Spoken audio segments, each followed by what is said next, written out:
નમસ્કાર મિત્રો, થોડા ટાઈમ પહેલાં જ્યારે લાઈવ કર્યું હતું ફેસબુક લાઈવ, એ ફેસબુક લાઈવ આપણે સાબરમતી રિવરફ્રન્ટના ઉપરથી કર્યું હતું અને એ બતાડવા પ્રયત્ન કર્યો હતો કે જે સાબરમતી રિવરફ્રન્ટ એટલે કે પાર્ટ 1 1400 કરોડ 1200 કરોડના ખર્ચે અને એવો ને એવો જ અત્યારે સાબરમતી રિવરફ્રન્ટ બીજો પણ ભાગ જે ડેવલપમેન્ટ થઈ રહ્યો છે, પરંતુ સાબરમતી નદીની અંદર કઈ રીતે ગંદુ પાણી આવી રહ્યું છે.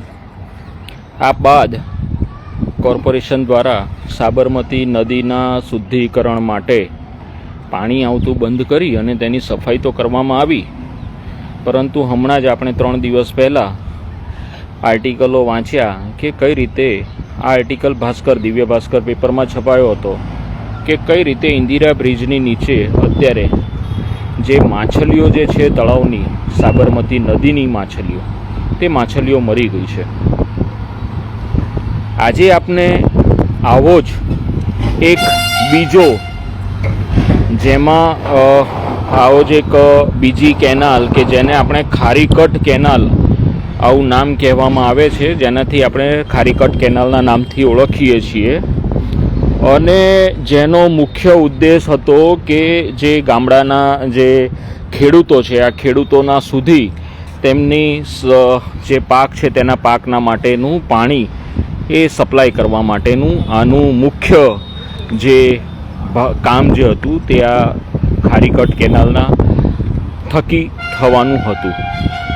પરંતુ જે નારોલમાં જે અલગ અલગ ફેક્ટરીઓ અને કંપનીઓ જે બની અને સત્તાધીશોની શરમથી અને સત્તાધીશોના મેળાપણાથી આ ખારીકટની અંદર કેમિકલવાળું પાણી એ અવિરત વહેવા લાગ્યું. ત્યારબાદ કોર્પોરેશને, આપને ખ્યાલ હશે કે છેલ્લા 2 વર્ષથી કોર્પોરેશન અહીંયા ખારીકટ કેનાલની અંદર એણે ડેવલપમેન્ટ કરવાનું, એટલે કે આ જે અત્યારે જે જોઈ રહ્યા છો એ રીતે એમણે નરોડાથી લઈને ઘોડાસર અને ઘોડાસરથી પણ આગળના ભાગોને ડેવલપ કરવા માટે આ રીતની ડેવલપમેન્ટની કામગીરી શરૂ કરી છે. પહેલા ફેઝનું જે કામ હતું એ 1400 કરોડ રૂપિયાનું હતું. 1400 એટલે કે 1400 કરોડના ખર્ચે આ કામ કરવામાં આવ્યું હતું. અને અત્યારે જે બીજા જે પાર્ટ છે કોર્પોરેશનના બજેટનો જો તમે અભ્યાસ કરશો તો તમને ખ્યાલ આવશે કે આ ડેવલપમેન્ટ તે બાદ ફેઝ 2, ફેઝ 3, ફેઝ 4 આ રીતે અત્યારે ચાલુ છે. હું અત્યારે જે જગ્યાએ ઊભો છું તે રબારી કોલોની જે મેટ્રો બ્રિજ છે એના નજીકનો આ વિસ્તાર છે. આપને ખાસ એ બતાડવા આવ્યો છું કે આ 1400 કરોડ રૂપિયા જેટલો માતબર ખર્ચો કરવા છતાં આજે જે પાણીની જે અંદર જે છોડવામાં આવ્યું છે આ પાણી આપ જોશો તો એકદમ લાલ પાણી છે. આ લાલ પાણીથી શું કોઈ પણ ખેડૂતનો જે પાક જે છે એ પાક શું ખેડૂત ઉગવી શકશે ખરો? જો એ પાક ઉગી બી જાય તો શું એ પાક ખાવાથી જે આ ઝેરી જે રસાયણવાળું જે પાણી છે, આવા પાણીથી અમદાવાદના શહેરીજનોની સ્વાસ્થ્યને કોઈ નુકસાન નહીં થાય? તો તમે શાના માટે થઈને આ 1400 કરોડ રૂપિયાને એનાથી પણ માતબર વધારે રકમના ખર્ચાઓ કરી રહ્યા છો? હું અત્યારે આપને આ પાણીની સ્થિતિ કેવી છે એ બતાડવા માટે એક પ્લાસ્ટિકની બેગ આ રીતની લઈને આવ્યો છું, જે આપણે પાણીની અંદર નાખીએ અને જોઈએ કે ખરેખર આ પાણીની સ્થિતિ કેવી છે. હું આ નાખી રહ્યો છું નીચે ને આપણે ચેક કરીએ કે 1400 કરોડના ખર્ચે આ કેનાલનું જે ડેવલપમેન્ટનું કામ ચાલી રહ્યું છે, તો આ 1400 કરોડ રૂપિયા ખર્ચ, અને 1400 કરોડ તો માત્ર ફેઝ 1 જ હતા, એના પછી પણ જે ખર્ચ છે એ પાણી કેવું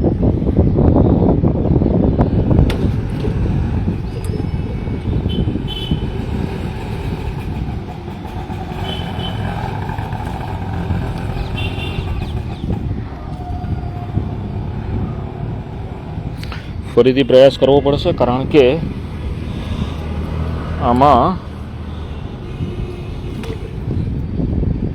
જે પાણી છે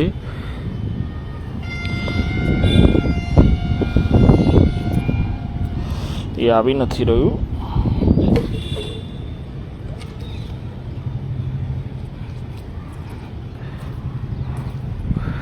એક પથ્થર હજુ પણ આમાં ભારે કોઈ પથ્થર નાખવો પડશે.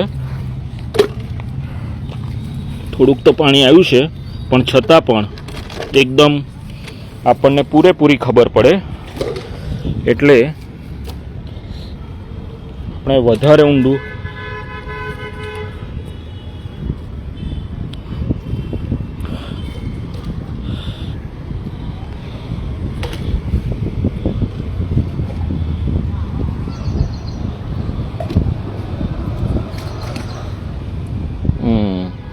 ભારે વજનના કારણે તૂટી ગયું. પણ જે અંદર જે પાણી છે એ એકદમ લાલ પાણી છે. એટલે કોર્પોરેશનને કહેવા માંગુ છું કે પબ્લિકના કરોડો રૂપિયા ખર્ચો કરીને તમે શું સાબિત કરવા માંગો છો? કારણ કે જે સ્થિતિ છે તે સ્થિતિ તો બદલાઈ નથી રહી. આ કેનાલની અંદર જ્યાં ચોખ્ખું પાણી આવવું જોઈતું હતું એની જગ્યાએ તો એ જ લાલ ગંદુ કેમિકલવાળું પાણી જઈ રહ્યું છે. તો થોડો ભગવાનનો ડર રાખો. જે કામ છે ભારત માતાની માત્ર જય બોલવાથી ભારત માતાની સમૃદ્ધિ નથી આવવાની, પણ ભારત માતાની જયની સાથે સાથે તમારે એ પ્રમાણે કામ પણ કરવા પડશે. અત્યારે એક ચાલ્યું છે કે બસ ભારત માતા કી જય, ભારત માતા કી જય. પણ ભારત માતા એટલે શું? ભારત માતા એટલે આ તમામ જે કંઈ બી પ્રાકૃતિક જે સંસાધનો છે, આ સંસાધનોથી જ ભારત માતાની ઓળખ છે. આ જ્યારે સંસાધનોની તમે કદર નહીં કરો, એનો વિનાશ કરશો, આ વિકાસ છે કે વિનાશ? જો તમને લાલ પાણી એકદમ